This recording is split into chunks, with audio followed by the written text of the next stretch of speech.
고발사주 관여, 손준성 등 현직 검사들 확인, 공수처, 이첩, 종합. 고발장 최초 전달자 지목된 손준성 검사 관여 사실과 정황 확인. 검사 범죄 수사, 기소권 있는 공수처로 사건 넘겨. 이른바 윤석열 전 검찰총장 당시 고발사주 의혹과 관련해 검찰이 현직 검사들의 관여 사실을 확인하고 사건 전체를 30일 고위공직자 범죄수사처, 공수처로 이첩했다. 법조계에 따르면 서울중앙지검 공공수사일부 부장검사 최창민은 이날 고발사주 의혹 사건 관련 현직 검사의 관여 사실과 정황을 확인했다. 검찰이 관여 사실과 정황을 확인했다는 현직 검사는 고발장의 최초 전달자로 지목된 손준성 전 대검 수사정보정책관, 현 대구고 검 인권보호관 등을 비롯해 여러 명인 것으로 전해졌다. 공수처법에 따라 검사 범죄는 공수처 관할이어서 사건을 공수처로 넘겼다. 공직선거법 위반 혐의를 제외하면 검사의 직권남용 권리 행사 방해 등 핵심 혐의들은 공수처에 우선적인 수사 및 기소 권한이 있다.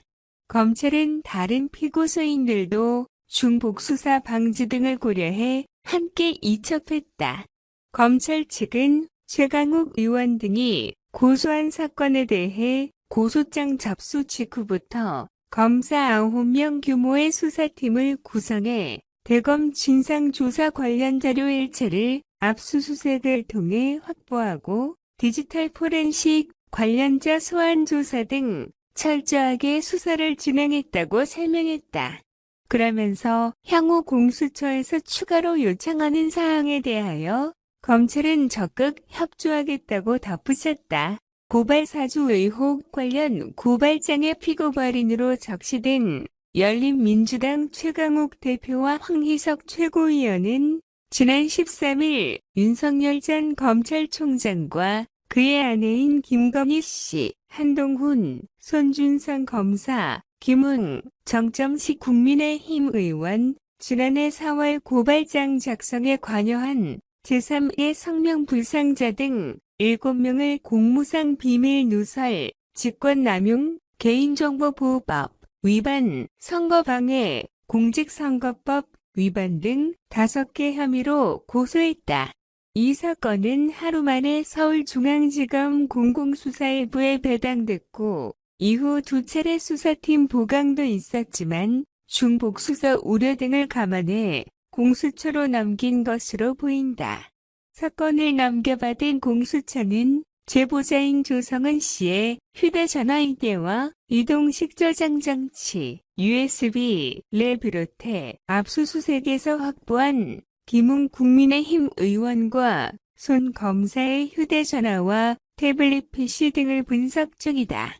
또한 공수처는 지난 28일 손 검사의 지휘를 받은 검사들의 자택과 사무실을 압수수색하는 등 수사의 속도를 내고 있다.